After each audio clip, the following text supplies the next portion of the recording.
యోబు గ్రంథం 4వ అధ్యాయం. యోబు గ్రంథం 4వ అధ్యాయం 6వ వచనం. యోబు గ్రంథం 4వ అధ్యాయం 6వ వచనం.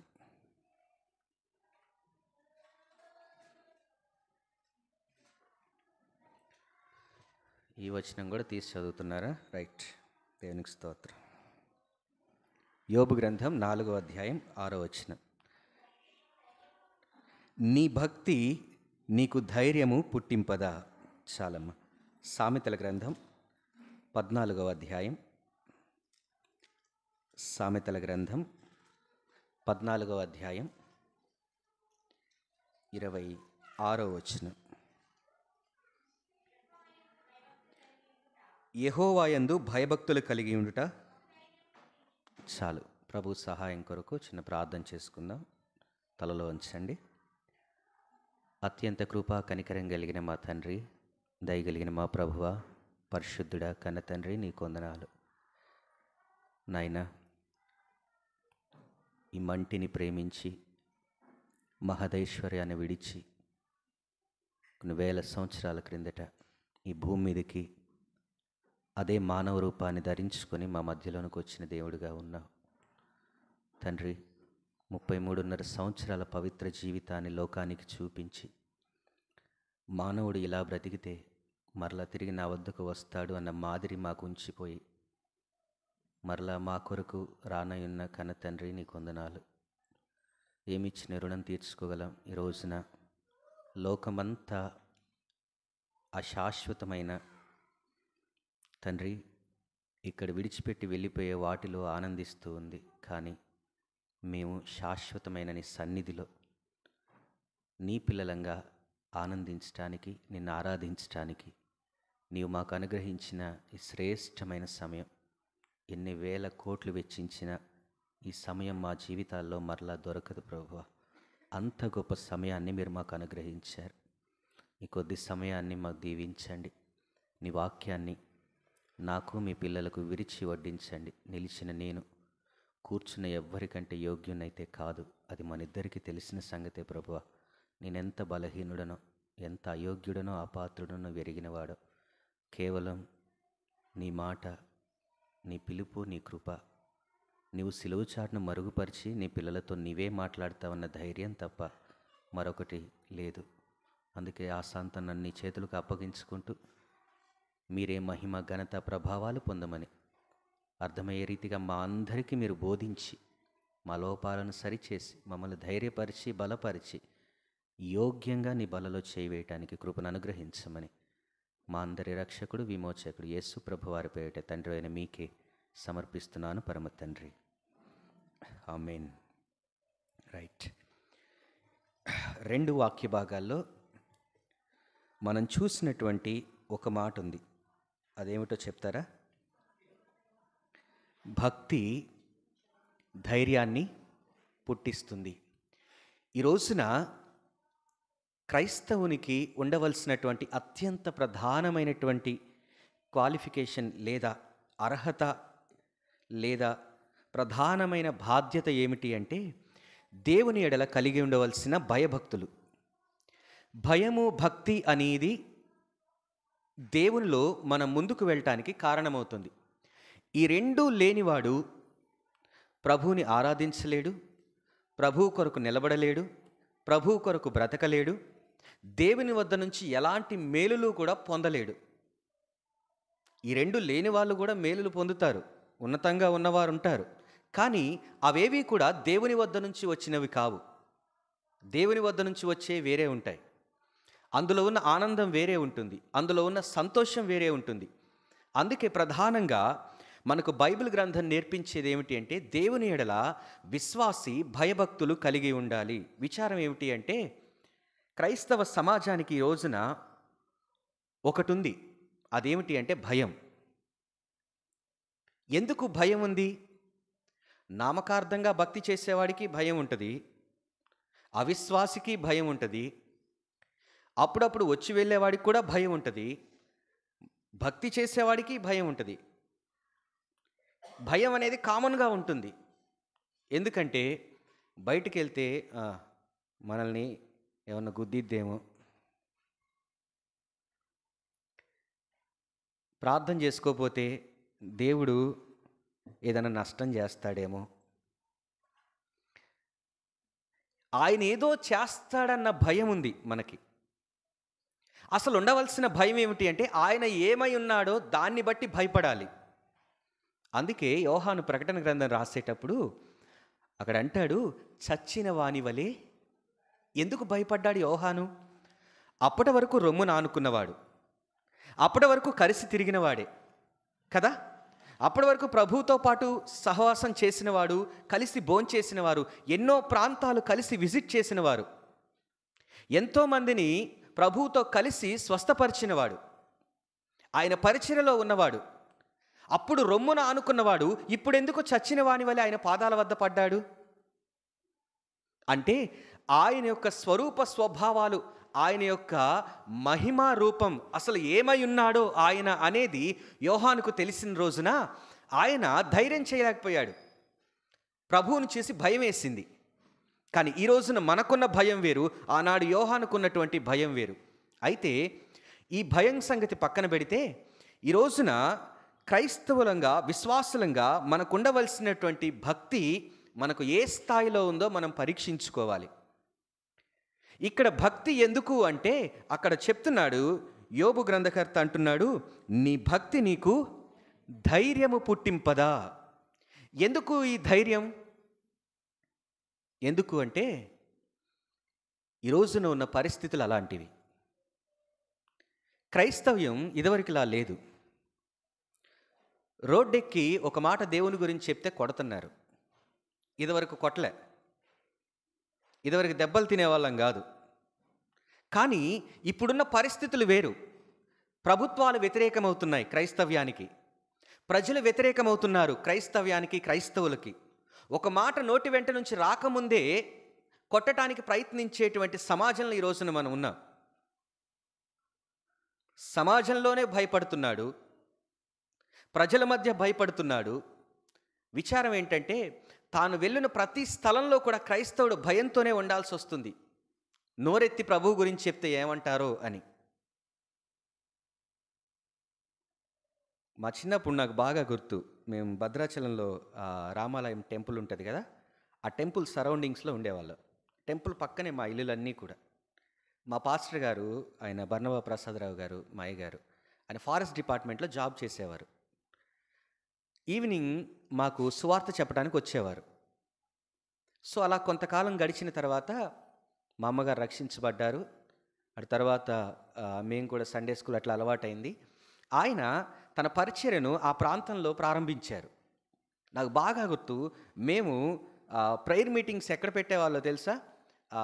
రామాలయానికి సంబంధించిన సత్రాలు ఉండేవి. యాత్రికులు వచ్చినప్పుడు వాళ్ళు బస చేయటానికి, శ్రీరామనవమి ఆ టైంలో ఆ సత్రాల్లో ప్రార్థన పెట్టేవారు. ఒంట్లో బాగోకపోతే పూజారులు వచ్చి ప్రార్థన చేయించుకునేవారు. అర్థమవుతుందా నేను చెప్పిన మాట? అంటే ప్రజల్లో అప్పుడు మతం పట్ల లేదా మనుషుల పట్ల అంత గౌరవం ఉండేది. దేవుణ్ణి అంత గౌరవించేవారు. వారు మనల్ని గౌరవించేవారు, మనం వాళ్ళని గౌరవించేవారు. కానీ ఈ రోజున పరిస్థితులు అలా లేవు. ఎక్కడ చూసినా మీరు సోషల్ మీడియా చూడండి, రాష్ట్రాల్లో కొన్ని రాష్ట్రాల్లో అయితే తగలబెడుతున్నారు. మణిపూర్ గడిచిన కాలంలో ఏం జరిగింది? రాష్ట్రమే తగలబెట్టారు కొన్ని ప్రాంతాలు. అలాంటి భయానకమైన పరిస్థితుల్లో మనం ఈరోజు ఉన్నాం క్రైస్తవులం. అలాంటి భయానకమైన పరిస్థితుల్లో ఉన్న మనకు ధైర్యం ఎంత అవసరమో మీరు చెప్పండి. సువార్తకు వస్తారా అంటే ఎంతమంది వస్తాం? ఆరాధనకు వచ్చే వాళ్ళు అందరం వస్తామా? చెప్పండి, అందరూ వస్తారన్నా? రారు. తిట్లుంటాయి, వ్యతిరేకతలుంటాయి, శాపనార్థాలు ఉంటాయి. మనకు భలే సెంటిమెంట్ కదా, వామ్మో వాడు శపిస్తే ఏమవుతుంది? ఒక మనిషి ఇంకొక మనిషిని శపిస్తే ఏమవుతుంది చెప్పండి? అబ్రహాంకు ఒక్కడికే ఇచ్చాడు ఆధిక్యత. నువ్వు దీవిస్తే నేను దీవిస్తా, ఇంకెవడికి లేదు చెప్పాలంటే. నేను ఎప్పుడూ చెప్తాను, మనకున్న శక్తి ఎలాంటిది అంటే, ఒక మానవునికి నీ నోటి మాటతో కనీసం A4 సైజ్ పేపర్‌ని కూడా పైకెత్తలేవు. ఒక పేపర్‌ని ఎత్తు చూద్దాం ఒక మాటతో. మన వల్ల అవ్వదు. మనకున్న శక్తి అలాంటిది. కానీ అలాంటి మనిషికి మనం భయపడతాం. అలాంటి మాటలకు భయపడతాం. అంతకంటే గొప్పవాడైనటువంటి, మనల్ని నిర్మించిన, మనల్ని నడిపించిన, మన జీవనానికి ఆధారమైనటువంటి ప్రభువు ఉన్నాడు అన్న సత్యాన్ని మనం మర్చిపోతాం. అందుకే భక్తుడు అంటున్నాడు, నీవు భక్తి చేస్తే ఆ భక్తి ఎలా ఉండాలి అంటే, నీకు ధైర్యాన్ని పుట్టించేదిగా ఉండాలి. నామకార్థంగా ఉండొద్దు. వచ్చామా, కూర్చున్నామా, బైబిల్ చదివామా, ఒక పాట పాడామా, ఆరాధించామా, కానుకేసామా, వెళ్ళిపోయామా, ఇది కాదు భక్తి. ఇలా ఉండకూడదు భక్తి అనేది. భక్తి చేస్తే ఎలాంటి పరిస్థితుల్లోనైనా సరే, అది ఎంతటి విపత్కరమైన పరిస్థితి అయినా సరే, నీకు ధైర్యాన్ని పుట్టించేదిగా ఉండాలి. ఏమిటా ధైర్యం అంటే, నా ప్రభు ఉన్నాడు, మై లార్డ్ విత్ మీ, నా దేవుడు నాతో ఉన్నాడు అన్న ధైర్యం ఉండాలి. కానీ ఈ రోజున మనం ఉన్నటువంటి ప్రాంతాల్లో కానీ, మనం చేస్తున్న పనుల్లో కానీ, మనం వెళ్తున్న పరిస్థితుల గుండా కానీ, మనం ప్రయాణం చేస్తున్నప్పుడు ఈ ధైర్యం మనతో ఉంటుందా? ఎన్నిసార్లు భయపడుతున్నాం? వేటి వాటికి భయపడుతున్నాం చెప్పండి. మీరు చూడండి, బైబిల్ గ్రంథంలో కొంతమంది జీవితాలను మీకు చూపిస్తాను. వాళ్ళున్న పరిస్థితులు ఎలాంటివో, వాళ్ళు కనపరిచినటువంటి ధైర్యం ఎలాంటిదో మీరు చూడండి. మొదటిగా లూకాసు సువార్త మొదటి అధ్యాయం. లూకాసు సువార్త మొదటి అధ్యాయం 38వ వచనం. అందుకు మరియా, ఇదిగో ప్రభువు దాసురాలను, నీ మాట చొప్పున నాకు జరుగునుగాక అనెను. అంతట దూత ఆమె యొద్ద నుంచి, ఎవరీమే? మేరీ. ఏమంటుంది? నువ్వేం చెప్పావో అది నాకు జరగాలి అంటుంది. ఏం చెప్పింది దేవదూత? 26వ వచనం. 6వ నెలలో గబ్రియేలను దేవదూత గలిలయలోని నజరేతను ఊరిలో దావీదు వంశస్థుడైన యోసేపును ఒక పురుషునికి ప్రదానము చేయబడిన కన్యక యొద్దకు దేవుని చేత పంపబడెను. ఆ కన్యక పేరు మరియా. ఎవరి మరియా అంటే, she is a virgin. She don't know the fellowship of men. పురుషుని సహవాసం తెలియనిది కన్యక. అలాంటి ఒక కన్యక వద్దకు వచ్చి దూత అంటున్న మాట ఏమిటి? ఆ దూత లోపలికి వచ్చి ఆమెను చూచి, దయాప్రాప్తురాలా, నీకు శుభము, ప్రభువు నీకు తోడై ఉన్నాడని చెప్పెను. ఆమె ఆ మాటకు బహుగా తొందరపడి ఈ శుభవచనం ఏమిటో అని ఆలోచించుకొనుచుండగా దూత, మరియా, భయపడకుము, దేవుని వలన నీవు కృప పొందితివి. ఇదిగో, నీవు గర్భము ధరించి కుమారుని కని ఆయనకు యేసు అను పేరు పెట్టుదువు. ఇది దూత చెప్పింది. ఏంటి అంటే, మరియా, నీ భక్తికి దేవుడు మెచ్చాడు కాబట్టి నీకు ఒక బెంజ్ కార్ ఇవ్వాలనుకుంటున్నాడు, నీకు ఒక రవ్వల నెక్లెస్ ఇవ్వాలనుకుంటున్నాడు, ఒక మంచి వడ్డానం ఇవ్వాలనుకుంటున్నాడు దేవుడు. బ్రదర్, మీకు ఒక 10 ఎకరాల పొలం ఇవ్వాలనుకుంటున్నాడు. ఇదా చెప్పింది? ఏం చెప్పింది? ఆ పరిస్థితిలో ఏ కన్యకున్నా సరే ఎలా రియాక్ట్ అవుతుంది మీరు చెప్పండి. షీఈ్ నాట్ మ్యారీడ్, వివాహం అవ్వలేదు. ఆమె వచ్చి అంటుంది, దూత వచ్చి అంటుంది, నువ్వు గర్భం ధరిస్తావు. ఇది ఎలాంటి పరిస్థితితో మీరు ఆలోచించండి. వాళ్ళకున్న ధర్మశాస్త్రం ఎలాంటిది, వాళ్ళకున్న రూల్స్ ఎలాంటివి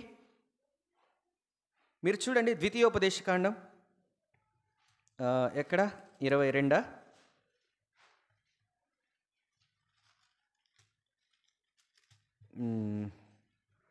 22వ అధ్యాయం 22వ వచనం చూడండి.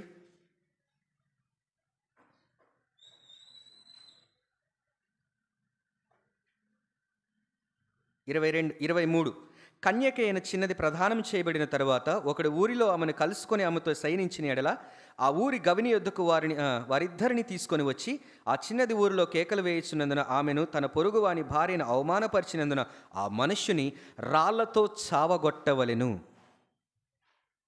అట్లు ఆ చెడుతనమును మీలో నుండి, ఏమిటిది? It's God's command. పాత నిబంధన గ్రంథంలో దేవుడు వారికి ఇచ్చినటువంటి కమాండ్స్ అవి. అది ఆజ్ఞగా ఇవ్వబడింది. వితౌట్ మ్యారేజ్ ఎవరైనా సరే ప్రెగ్నెంట్ అయితే ఆమెను రాళ్లతో కొట్టి చంపాలి. మరి ఇప్పుడు మరియను ఏం చేయాలి? ఏం చేయాలి? మరే కదా అని చెప్పి దండేస్తారా? సన్మానం చేస్తారా? గాడిద మీద ఊరేగిస్తారా? పూలదండలేస్తారా? ఏం చేస్తారు మరియని? Do the same thing. అదే చేస్తారు. మరియను కూడా రాళ్లతో కొట్టి చంపుతారు బయటికి తెలిస్తే. కానీ మరి ఏమంటుందో తెలుసా? ఏమన్నది? నీ దాసురాలను నీ మాట చొప్పున. ఏమిటి తన ధైర్యం? ఆ వంశంలో ఆనాడు ఉన్నటువంటి స్త్రీలలో మరే తప్ప ఇంకెవరూ లేరా ఎన్నుకోవటానికి? అంటే చాలామంది ఉన్నారు. కన్యకులు చాలామంది ఉండొచ్చు, భక్తిపరులు చాలామంది ఉండొచ్చు. కానీ ఆనాడు ఉన్నటువంటి సమాజంలో she leads the one of the best life. దేవుని కొరకు నమ్మకమైన జీవితాన్ని జీవించేదిగా మరియా ప్రభువుకు కనిపించింది. అంత గొప్ప భక్తి చేస్తుంది. ఎన్ని అవమానాలు వచ్చినా నిందలు వచ్చినా సరే భయపడకుండా ధైర్యంగా నిలబడగలిగేటువంటి సామర్థ్యం మరియలో దేవుడు కనుగొన్నాడు. కారణం ఏమిటి అంటే ఆమె ప్రతిరోజు తాను చేసేటువంటి భక్తి అలాంటిది. అందుకే అంటున్నాడు యోబు గ్రంథకర్త, నీ భక్తి నీకు. మీరు ఆలోచించండి, ఇదేం చిన్న విషయం కాదు. పోనీ ఈనాటి సమాజం కాదుగా, మనకెందుకు లేరా అని ఎవరింట్లో వాళ్ళు తలుపులు వేసుకొని కూర్చోటానికి. మన తలుపులు వేసుకొని కూర్చున్నా ఫోన్లో వెళ్ళిపోతూనే ఉంటాయిలే. అయ్యి అమ్మ ఎక్కడో ఉంటుంది 100 కిలోమీటర్ల దూరంలో అమ్మ. నీ ఇంటి పక్కన జరిగిన సమాచారం వెళ్ళిపోద్ది. ఒకవేళ దయచేసి అట్లాంటి అలవాట్లు ఉంటే మానుకోండి.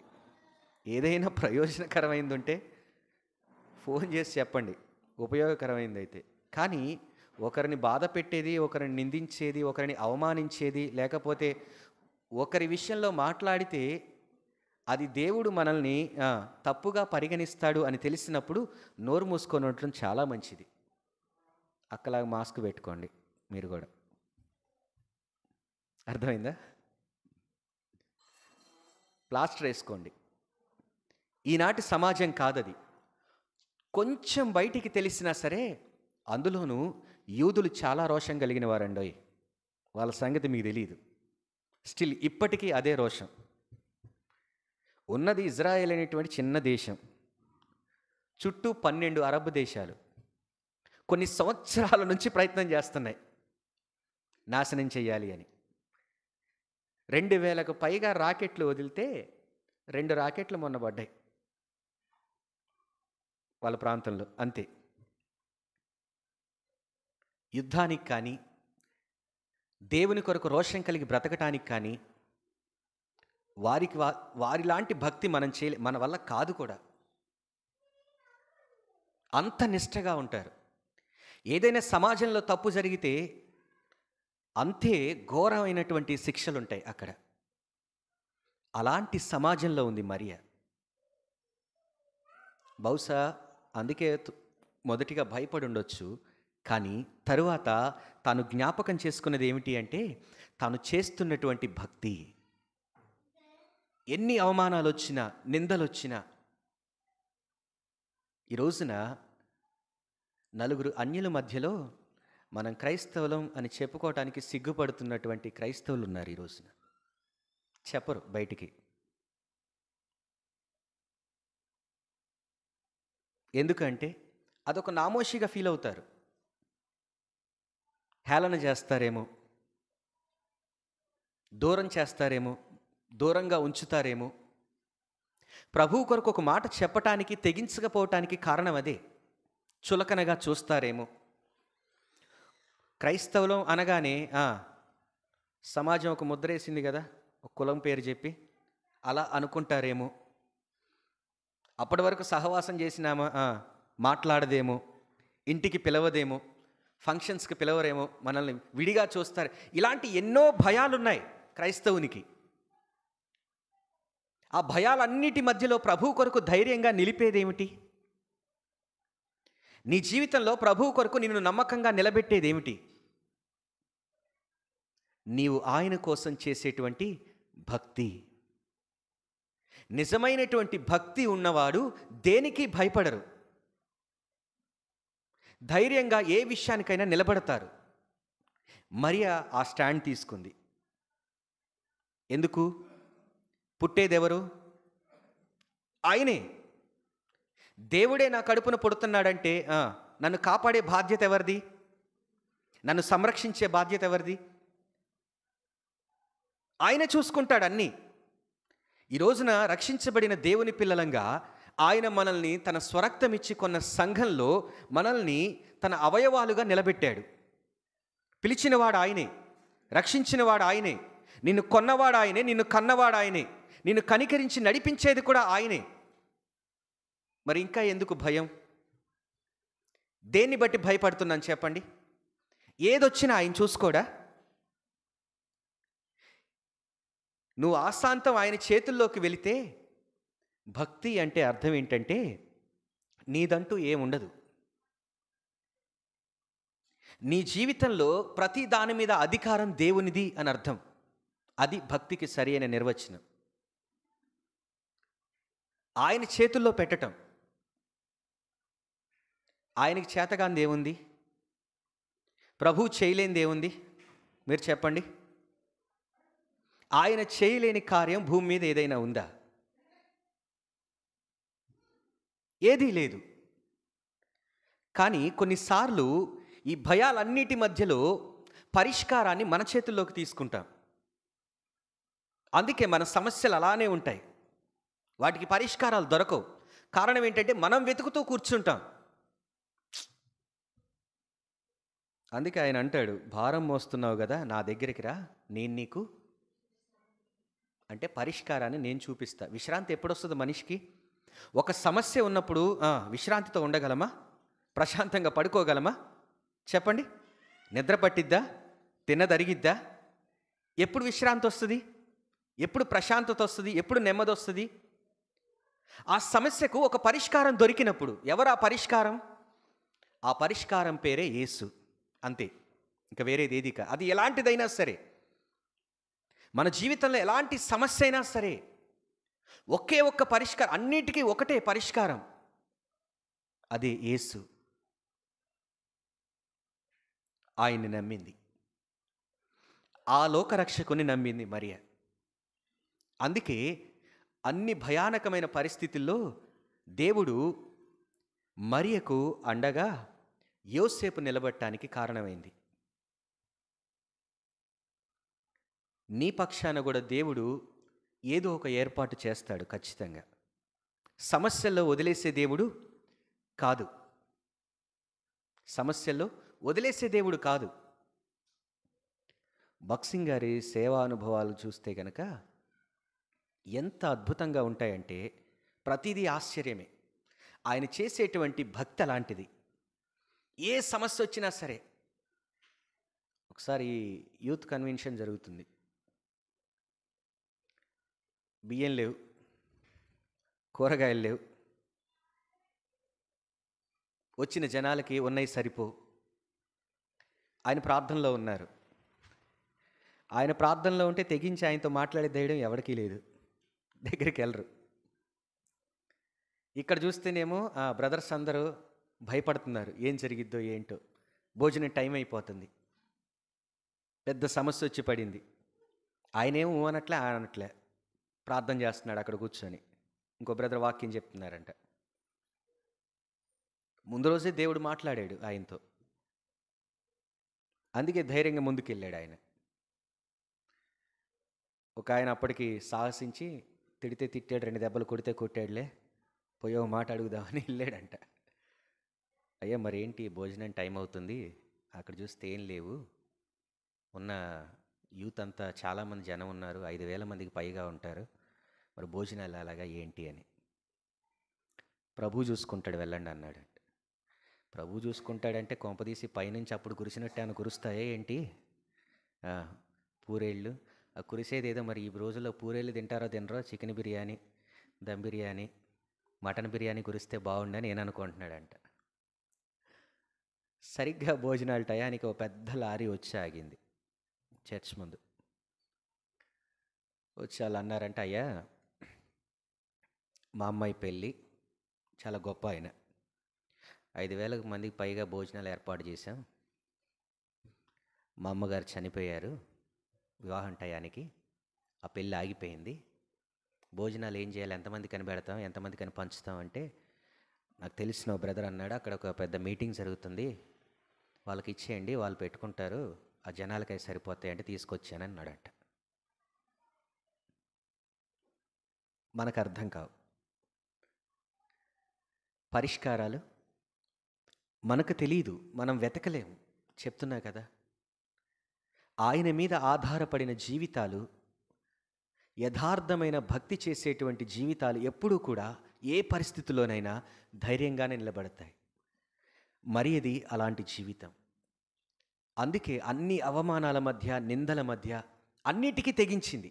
చెప్పాలంటే తనకు తెలియదా, నీ దాసురాలను నీ మాట చొప్పున అవ్వాలి అంటే, వన్స్ తను ప్రెగ్నెంట్ అయినప్పుడు ఎలాంటి మాటలు ఎదుర్కోవాల్సి వస్తుందో తనకు తెలియదా?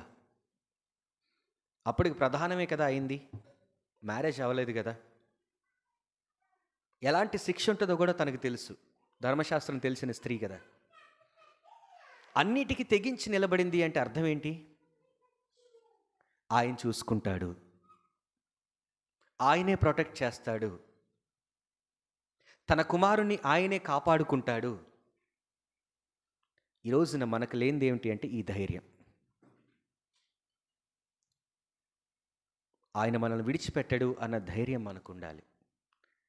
ఆయనే సమస్తాన్ని చూసుకుంటాడు అన్న ధైర్యం మనకు ఉండాలి. అది లేని రోజున మనం ఎంత భక్తి చేసినా సరే అది వేస్ట్ అండి.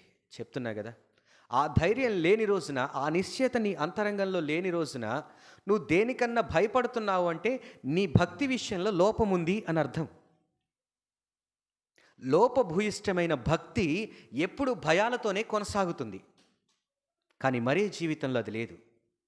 అందుకే ఆ మాట పలుకుతుంది, నీ దాసురాలను నీ మాట చొప్పున కలుగునుగాక. రెండో వ్యక్తిని చూడండి, కొరింథీయులకు రాసిన రెండవ పత్రిక,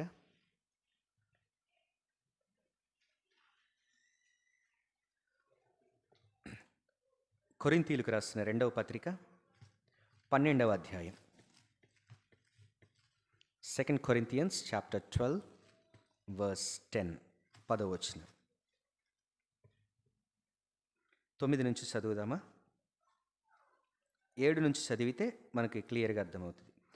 నాకు కలిగిన ప్రత్యక్షతలు బహు విశేషముగా ఉన్నందున నేను అత్యధికముగా హెచ్చిపోకుండా నిమిత్తము నా శరీరములో ఒక ముళ్ళు, నేను అత్యధికముగా హెచ్చిపోకుండా నిమిత్తము నన్ను నలగగొట్టుటకై సాతాను యొక్క దూతగా ఉంచబడెను. అది నా యొద్ద నుండి తొలగిపోవలనని దాని విషయమై ముమ్మారు ప్రభువును వేడుకొంటిని. అందుకు నా కృప నీకు చాలును. చదవండి.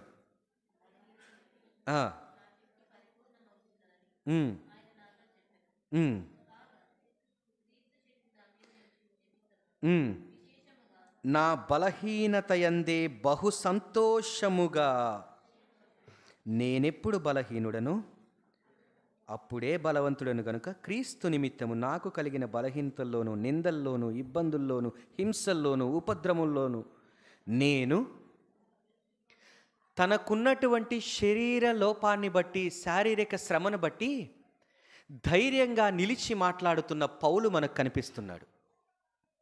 ఎలాంటి వాడు ఈయన? ఎన్ని ఆధిక్యతలు కలిగిన వాడు, ఎంత సేవ చేస్తున్నాడు, ఎంతటి భక్తిపరుడు, ఎన్ని సంఘాలు కట్టాడు, ఎన్ని ఆత్మలను రక్షించాడు. ప్రభు కొరకు తాను చేయందంటూ ఏదైనా ఉందా? అంత భక్తి చేస్తున్న వాని జీవితంలోనికి ఏమొచ్చింది?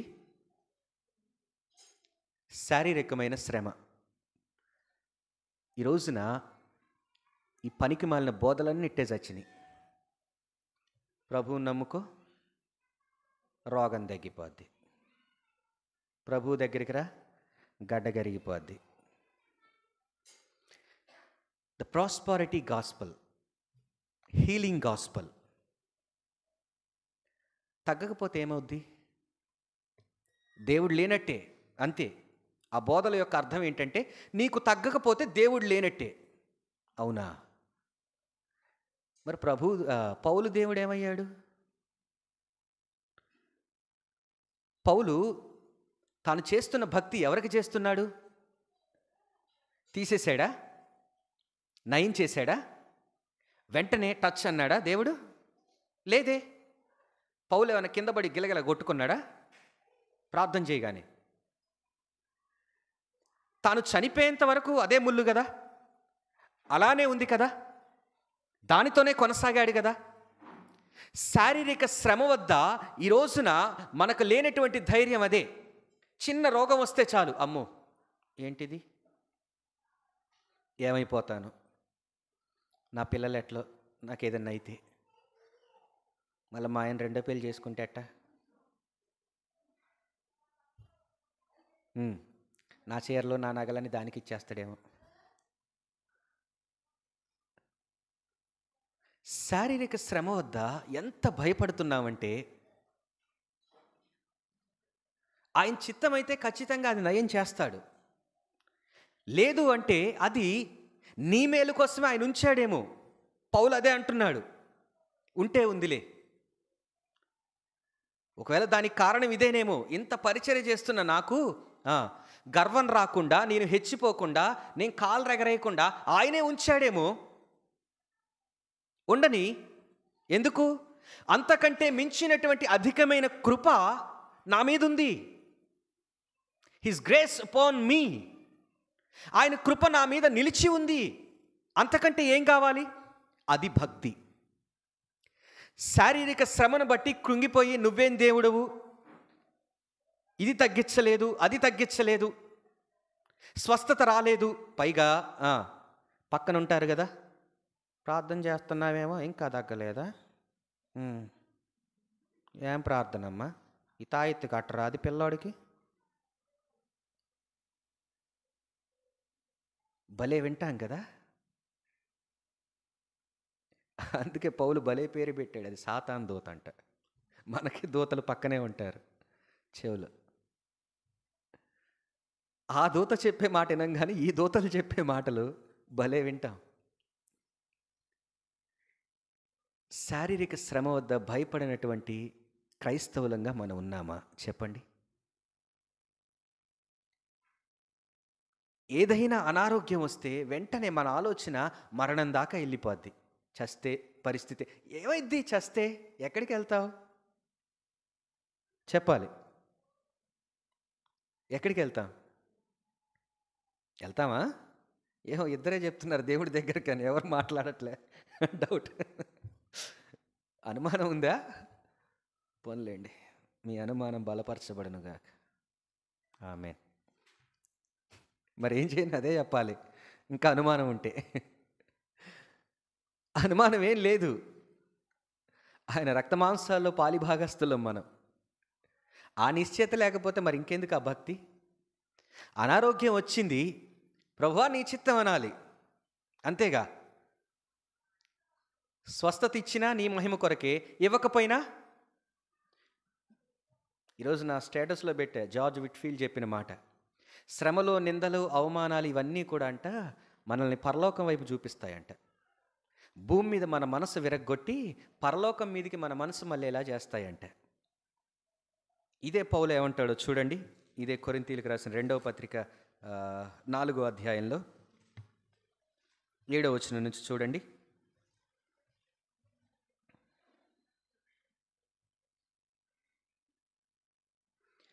అయినను ఆ బలాధిక్యము మూలమైనది కాక దేవునిదై ఉండునట్లు మంటి ఘటములలో ఈ ఐశ్వర్యము మాకు కలదు. ఏ ఐశ్వర్యము? ఐశ్వర్యం అనగానే ఏమనుకుంటాం మనం? భూ సంబంధమైన. కానీ ఆ ఐశ్వర్యం ఏంటో కింద చెప్తున్నాడు చూడండి. ఎటు పోయినను, శ్రమపడుచున్నను, ఇరికించబడు వారము కాము, అపాయములోనున్నను, కేవలము ఉపాయము లేని వారము కాము, తరమబడుచున్నను, దిక్కులేని వారము కాము, పడద్రోయబడినను, నశించువారము కాము. యేసు యొక్క జీవము మా శరీరమందు ప్రత్యక్షపరచబడుటకై యేసు యొక్క మరణానుభవమును మా శరీరమందు ఎల్లప్పుడూ వహించుకొని పోచున్నాము. ఏలయనగా యేసు యొక్క జీవము కూడా మా మధ్య శరీరమునందు ప్రత్యక్షపరచబడినట్లు సజీవులమైన మేము ఎల్లప్పుడూ యేసు నిమిత్తము మరణమునకు అప్పగించబడుచున్నాము. He is always ready to death for Christ. క్రీస్తు కొరకు ఎప్పుడైనా మరణించటానికి సిద్ధంగా ఉన్న పౌలును మనం చూస్తున్నాం. కారణం, మరణం అంటే భయం లేదు, శారీరకమైన శ్రమ అంటే భయం లేదు పౌలుకి. దేనికి భయపడేవాడు కాదు. కానీ ఈ రోజున చిన్న జ్వరానికి భయం, జలుబుకు భయం, తలనొప్పికి భయం, హాస్పిటల్లో 4 రోజులు ఉంటే భయం. ధైర్యం చెప్పాల్సిన నువ్వే భయపడతావు. ఇంతకు మనకెందుకు ఇస్తాడు దేవుడు శ్రమలు చెప్పండి? ఈ అనుభవాలన్నీ మనకెందుకు ఇస్తాడు? ఈ అనుభవాల్లో నీవు ధైర్యంగా నిలిచి, ఈ అనుభవాలు ఎవరికైనా వస్తే వారిని కూడా ధైర్యపరచటానికి. పిల్లలకి ఏదన్నా అయితే ఏడుస్తూ కూర్చుంటాం. నువ్వు ఏడుస్తూ ఉంటే వాడు నిన్ను చూసి ఇంకెంత ఏడుస్తాడు చెప్పండి? ఇంటి యజమానిగా మనమే ఏడుస్తూ కూర్చుంటే భార్య సంగతి ఏంటి? పిల్లల సంగతి ఏంటి? మనమే ధైర్యం కోల్పోతే వాళ్ళ పరిస్థితి ఏమిటి? భక్తి చేసేవారు ఏ పరిస్థితుల్లోనైనా సరే వారి ధైర్యాన్ని విడిచిపెట్టరు. ఏమిటి వారి ధైర్యం? ప్రభువే. యేసే వారి ధైర్యం. నేను చేసేటువంటి భక్తి నాకు ధైర్యాన్ని పుట్టించాలి, భయపెట్టకూడదు. అర్థమవుతుందా? చాలామంది జీవితాలు ఈ భయం అలానే నిలిచి ఉంది. అందుకే ఈ మాటలు చెప్తున్నాను. ఒకప్పుడు నేను అన్నిటికీ భయపడిన వాడిని. కానీ దేవుడు ఎన్ని పాఠాలు నేర్పిస్తూ వచ్చాడు, ఎన్నిసార్లు నేనున్నానని రుజువు చేస్తూ వచ్చాడు. ఇంతగా ప్రభువు తన్ను తాను ప్రత్యక్షపరచుకున్నా సరే మన భయాలు వీడి మనం ధైర్యంగా నిలబడలేకపోతే ఇంకేం భక్తి చేస్తున్నట్టు చెప్పండి? అందుకే అంటాడు, రేపటిని గూర్చి మీరు చింతించొద్దు అంటాడు. ఎవరిని చూపిస్తాడు? వాటిని చూడండి. తూ అంటే ఎగిరిపోయే ప్రాణాలై వాటిని చూపిస్తే మనకు చెప్తున్నాడు, అవి విత్తవు, కొయ్యవు, కొట్లలో కూర్చవు, వాటిని పోషించిన దేవుడు అన్నీ తెలుసు, వాక్యాలు తెలుసు, ఉపమానాలు తెలుసు, అన్నీ తెలుసు. కానీ పరిస్థితి కళ్ళ ముందుకు వచ్చేసరికి మాత్రం వణికిపోతాం. ఇది కూడా తెలుసు మనకి. ఏమనాలి దీన్ని? భక్తనాలా చెప్పండి?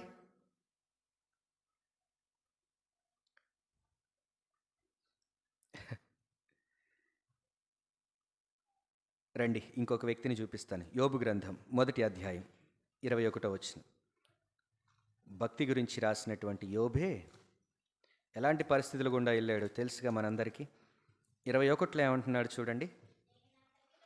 నేను నా తల్లి గర్భములో నుంచి దిగంబరినై వచ్చి తిని, దిగబరిని అక్కడికి వెళ్ళి తిరిగి వెళ్ళేదను. యెహోవా ఇచ్చెను.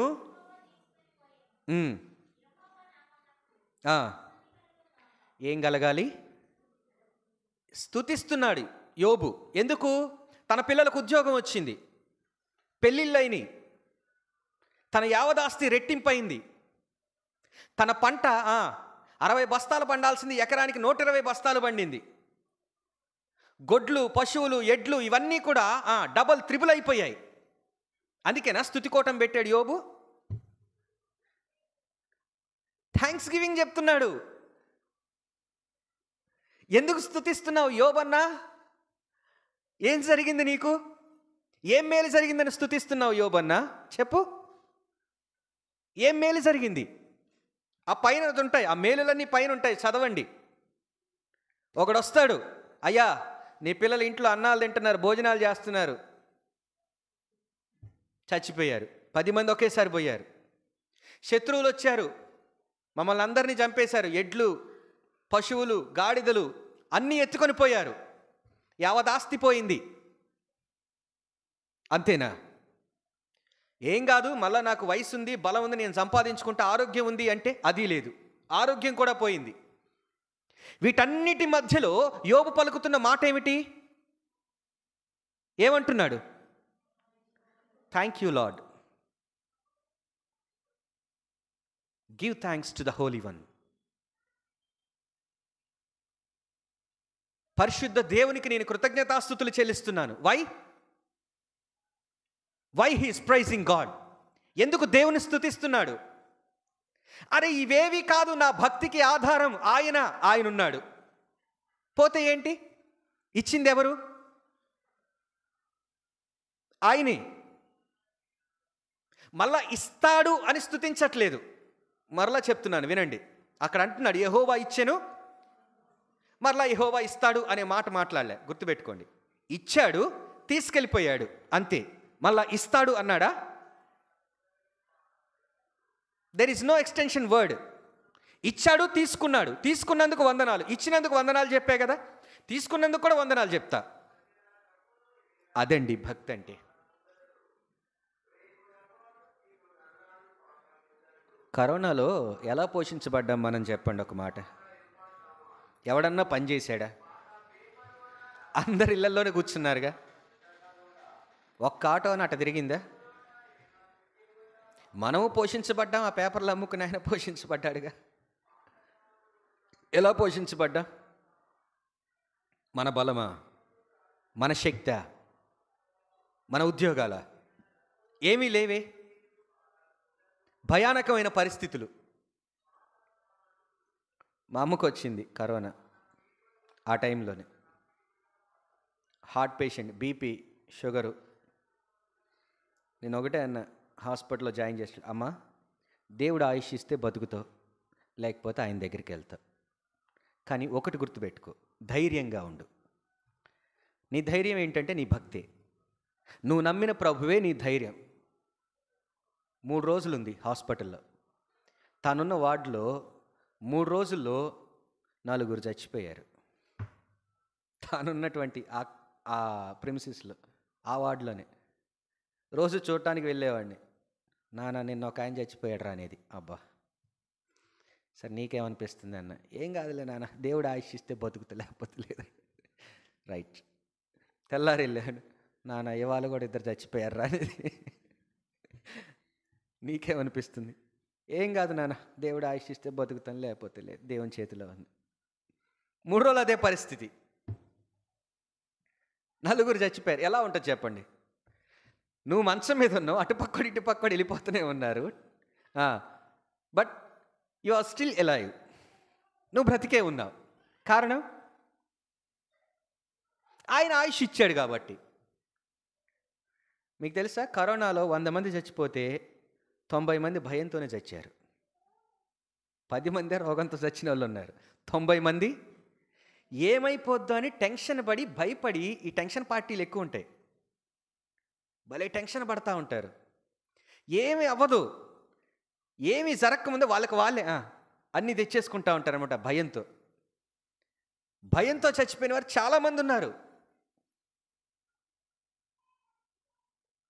నీ భక్తి నీకు ధైర్యం పుట్టించాలి. 10 మంది పిల్లలు, యావదాస్తి. పోనీ పైగా ఈయనేమన్నా భక్తి లేకుండా బ్రతికినోడా? ఎలాంటి వాడు? చూడండి అక్కడ రాస్తాడు 5వ వచనం చివరి భాగంలో, అరుణోదయమున లేచి వారిలో ఒక్కొక్కని నిమిత్తమై దహన బలి అర్పించుచూ వచ్చెను. యోబు నిత్యము అలాగూ చేయుచుండెను. యోబు 2 రోజులు చేశాడు. యోబు వారం రోజులు చేశాడు. యోబు 1 ఇయర్ చేశాడు. 2 ఇయర్స్ చేశాడా? ఎన్ని ఇయర్స్ చేశాడు? Until his death. ఆయన మరణం వరకు, వాళ్ళ పిల్లలు మరణించేంత వరకు కూడా అలా చేస్తూనే వచ్చాడు. కింద వచనాలు చదివితే, నా సేవకుడైన యోబు సంగతి ఆలోచించితివా? భూమి మీద అసలు అట్టాంటోడు లేనే లేడు, అతడొక్కడే. అలాంటి వాడిని మళ్ళీ ఎక్కడా కనుగొనలేదు నేను. అంత భక్తిపరునికి ఏమైంది? మొత్తం పోయింది. చెప్పండి, యోబు ఎంత భయపడి ఉండాలి? ఎవరికైనా ధైర్యం ఉంటుందా అండి? మనం చదవటానికి చాలా సింపుల్గా ఉంటున్నాయి కానీ ఈ మాటలు, పరిస్థితులు ఒక్కసారి సిచ్యువేషన్లోకి వెళ్ళి ఆలోచించండి మీరు. 2 నెలలు జీతం రాకపోతేనే తలకిందులైపోతాం. ఏమన్నా ఉందా చెప్పు? 2 రోజులు పని చేసి తర్వాత తీసుకోలే అన్నాడనుకో ఆ డబ్బులు, ఎట్లుంటుంది? ఆవేశం కట్టలు తెంచుకొని గుడింతాలు, ఒత్తులు, పొల్లులు అన్నీ బయటకు వస్తాయి. మరి ఈయన ఎలాంటి పరిస్థితి? అన్నీ పోయినాయి. సరే అన్నీ పోయినాయి, అన్ని పరిస్థితుల మధ్యలో నా భార్య నాకుంది చాలు ధైర్యం చెప్పిద్ది. అమ్మాయి ఇట్రా, కొంచెం నా భుజం తట్టు, ధైర్యం చెప్పు అంటే ఆమె ఏమంటుంది? బుద్ధి ఉందా నీకు? ఇంకా భక్తి చేస్తావా? ఇంకా దేవుని పట్టుకొని ఎలాడతావా? ఆయన ఎవరో కానీ ఆయన దూషించి చచ్చిపో. ఒకటే అంటాడు, మూర్ఖురాల్లాగా మాట్లాడకు, మూర్ఖంగా మాట్లాడొద్దు. ఆయన దూషించమంటావేంటి? ఏమైద్ది పోతే? ఏమైద్ది పోతే? ఆయనేగా ఇచ్చింది. ఇలాంటి మాటలు ఎవరు పలకగలరంటే, నాకున్న సమస్తం మీద అధికారం దేవునిది అన్నవాడు మాత్రమే పలకగలడు. కానీ మనం అలా అనం, నా ఇష్టం, నాది, నేను సంపాదించా, నా కష్టార్జితం, నేను రూపాయి కూడబెట్టి ఇంత చేశా. బాగానే కూడబెట్టే క్రమంలో నీ గోడలు పడిపోతే పరిస్థితి ఏంటి? నీ ఆయుష్ ఎగిరిపోతే పరిస్థితి ఏంటి? నువ్వు పోగు చేసే క్రమంలో నీ గొంతులో ఉన్న ప్రాణం పోతే పరిస్థితి ఏంటి? వాటన్నిటికీ సామర్థ్యం ఇచ్చిన వాడెవడు? నీ కష్టార్జితాన్ని కాపాడుకోవటానికి నీకు శక్తినిచ్చిన వాడెవడు? సంపాదించటానికి నీకు బలాన్ని సమకూర్చిన వాడెవడు? వాటిని జాగ్రత్త చేసుకోవడానికి జ్ఞానం ఇచ్చిన వాడెవడు? నీ కుటుంబాన్ని నడిపించుకోవటానికి వాక్యంలో నుంచి వాక్య ప్రకారమైనటువంటి ఆ జ్ఞానాన్ని నీకు అందించిన వాడెవడు? ఆయనే కదా. కానీ మనం ఏం మాట్లాడతాం? నాది అంటాం. యోబు ఏమన్నాడు? నీది అంటున్నాడు. అది ధైర్యం అంటే. ఏమిటా ధైర్యం? యోబు అన్న మాట ఏమిటి? యెహోవా ఇచ్చెను. ఎంత ధైర్యం ఉంటే ఈ మాట పలకాలి? నా భార్య చనిపోయినప్పుడు ఎన్ని మాటలు వచ్చాయో చెప్పలేను.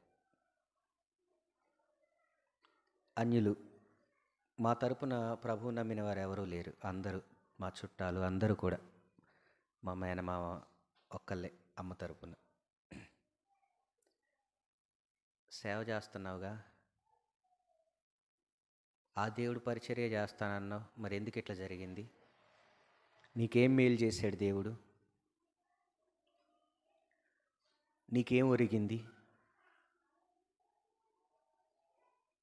నేను ఒకటే చెప్పాను, ఆయన అన్యాయం చేయుట అసంభవం. ఏ మేలు ఇది మేలని మీరు అనుకోకపోవచ్చు, కానీ దేవుడైతే అన్యాయం చేయలేదు.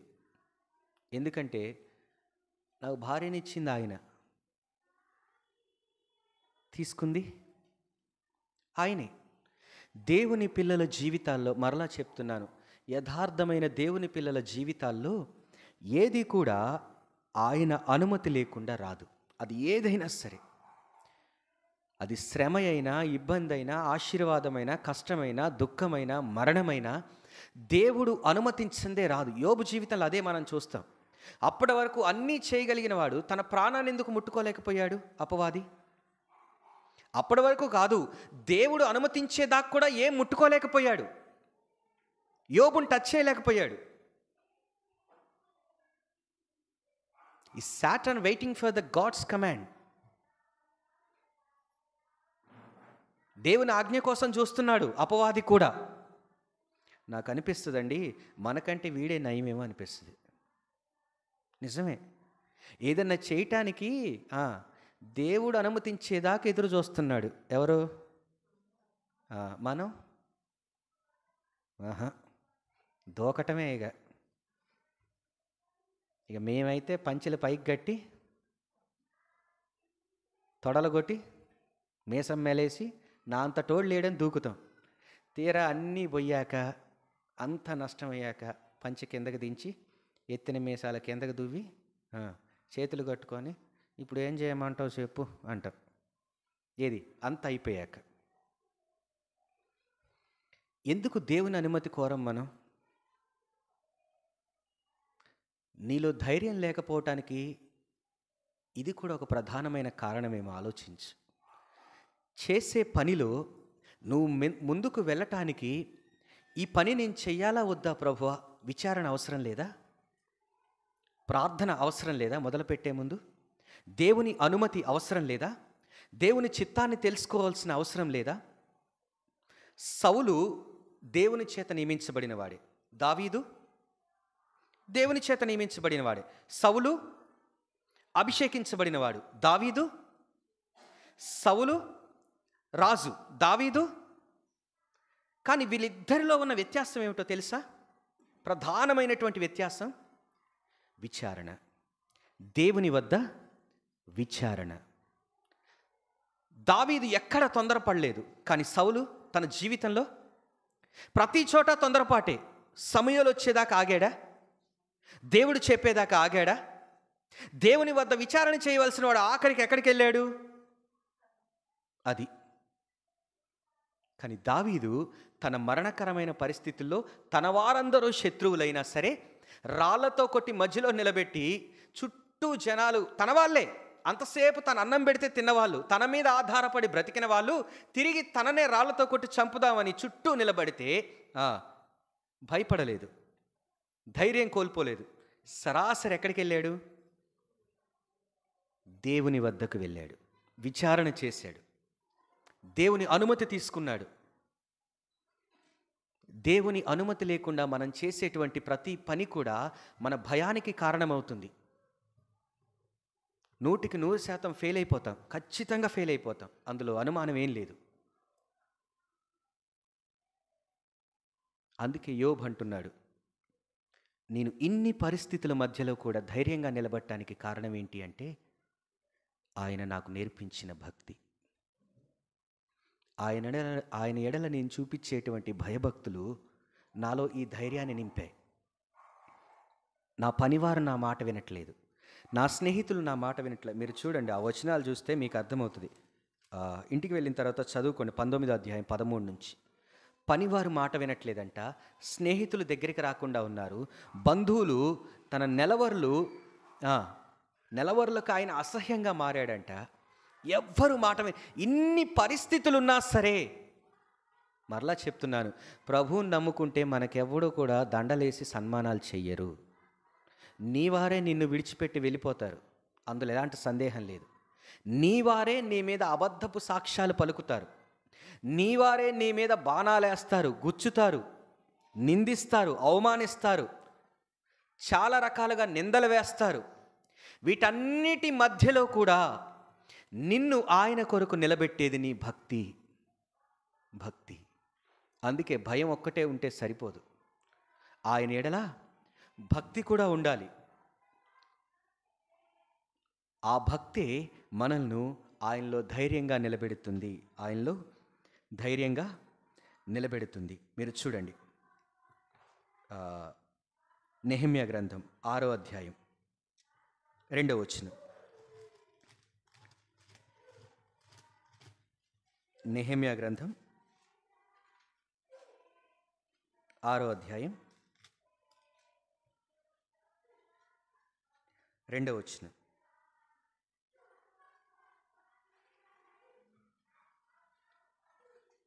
చదువుతారా? నేను చదవను.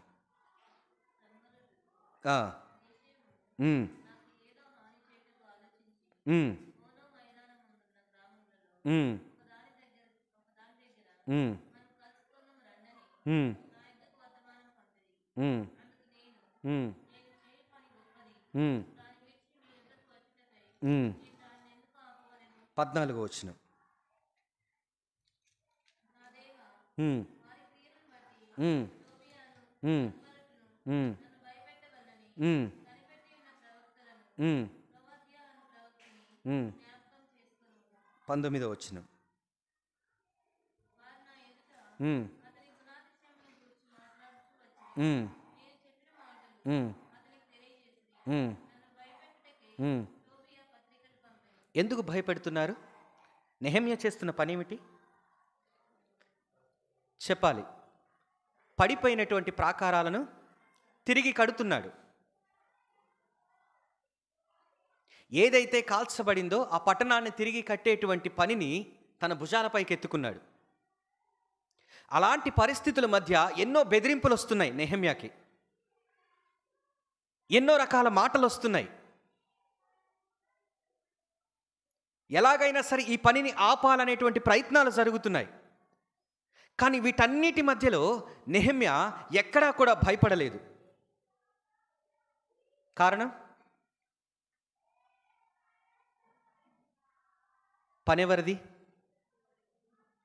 కొనసాగించేవాడెవరు? కట్టించేవాడెవరు?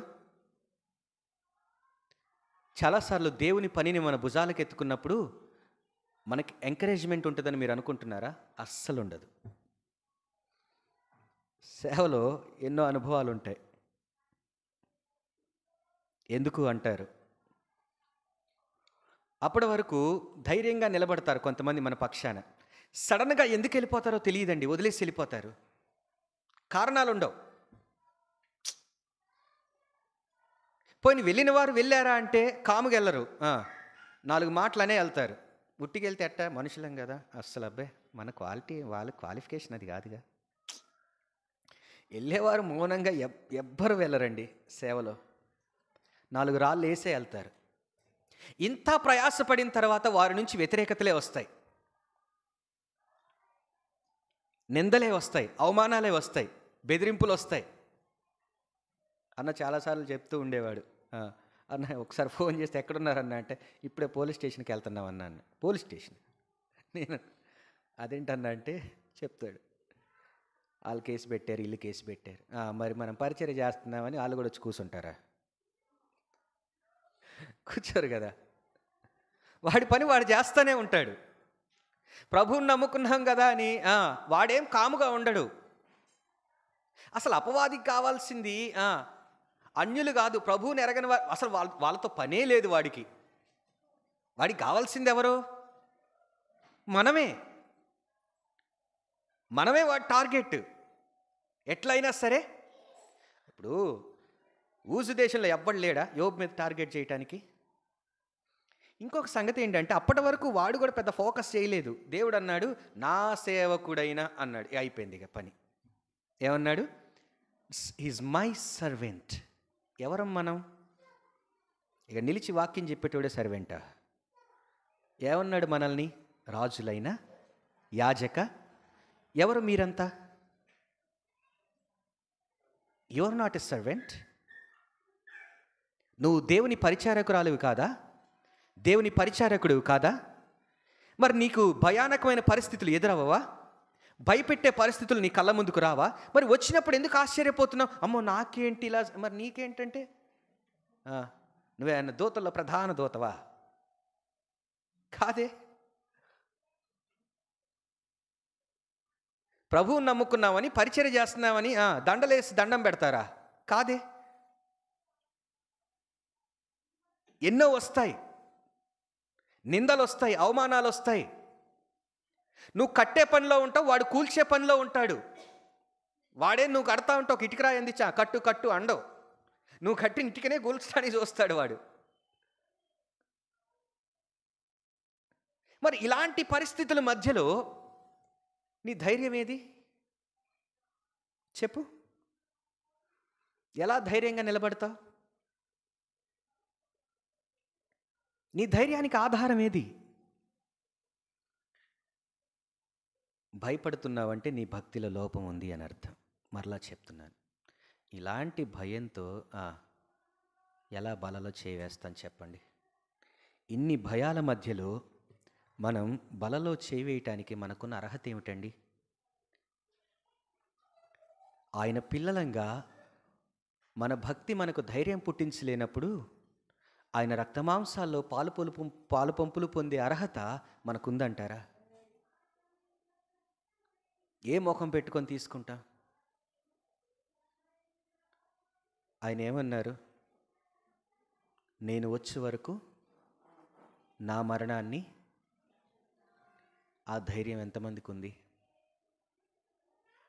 నిజంగా ఆయన రక్తమాంసాల్లో పాలు పంపులు పొందే మనం ప్రకటిస్తున్నామా? చెప్తున్నామా? ధైర్యంగా అన్ని పరిస్థితుల్లో ఆయన కొరకు నిలబడుతున్నామా? ఎన్ని రాజీ పడుతున్నాం? ఏం కాదులే అని వదిలేస్తున్నాను చెప్పండి. పైగా మనం వాడే మాట ఏంటంటే, నా పరిస్థితి దేవునికి తెలుసు. మీకు తెలియదు సిస్టర్, మీకు తెలియదు బ్రదర్, నా పరిస్థితి ఆయన అర్థం చేసుకుంటాడు. అవును, ఆయన అర్థం చేసుకున్నాడు కాబట్టి ఇంకా బతికే ఉన్నాం, ఇంకా ఇట్లున్నాం. ఎందుకంటే నన్ను అర్థం చేసుకుంటారేమోనని ఆయన వెయిట్ చేస్తున్నాడు. He's waiting for the understanding. తన్ను అర్థం చేసుకోవాలని దేవుడు ఇంకా ఎదురు చూస్తున్నాడు. మనల్ని ఆయన అర్థం చేసుకోవటం కాదు, మనల్ని ఆయన ఎప్పుడూ అర్థం చేసుకుంటూనే ఉంటాడు. అందుకే ఇందాక అన్న వాక్యంలో విన్నాం, జగత్ పునాది వేయబడక మునిపే అర్థం చేసుకున్నాడు కాబట్టి అప్పుడే. లేకపోతే మన భూత భవిష్యత్ వర్తమాన కాలాలు తెలిసినోడు ఎవడైనా మన దగ్గరికి వస్తాడా అండి? మీరు చెప్పండి. మన రహస్య జీవితాలు, రహస్య ఆలోచనలు, మన ఇంట్లో ఉండే మన ప్రవర్తన, లోకల్లో మనం మాట్లాడే మాటలు గనక వింటే రవిరాజ్ అన్న గేటు కూడా తొక్కనీడే. నిజమే, తాళం వేసుకొని ఒక్కడే కూర్చొని ఆరాధిస్తాడు. మరి బాబు ఏంట్రా నాయన ఇట్లున్నారు ఇల్లని. మరి ఆయన ఎంత ప్రేమిస్తున్నాడు, ఎంత సంరక్షిస్తున్నాడు, ఇంకా ఎంత ఎదురు చూస్తున్నాడు ఆయన, ఇంకా ఎంత ఓపిక పడుతున్నాడు ఆయన. ఇంకా అర్థం చేసుకుంటారు, ఇంకా అర్థం చేసుకుంటారు. కానీ ఇప్పటికీ అదే భయం, అదే భయం. మోకరించండి, ప్రార్థన చేసుకుందాం. బలలో చేయి వేసే ముందు మనల్ని మనం పరిశీలన చేసుకుందాం. ప్రభువా, నా భక్తి నాకు ధైర్యాన్ని పుట్టించేదిగా ఉందా? నిన్ను బట్టి నేను ధైర్యంగా ఉంటున్నానా, లేదా ఇంకా భయపడుతూ కూర్చున్నానా? ఏ పరిస్థితికైనా సరే, అది ఎలాంటిదైనా సరే, అది శారీరక శ్రమ, మానసిక శ్రమ, ఆత్మ సంబంధమైన శ్రమ, ఏదైనా సరే, ఇంకా నువ్వు భయపడుతున్నావు అంటే దాని అర్థం నీ భక్తి సరిగ్గా లేదు అని.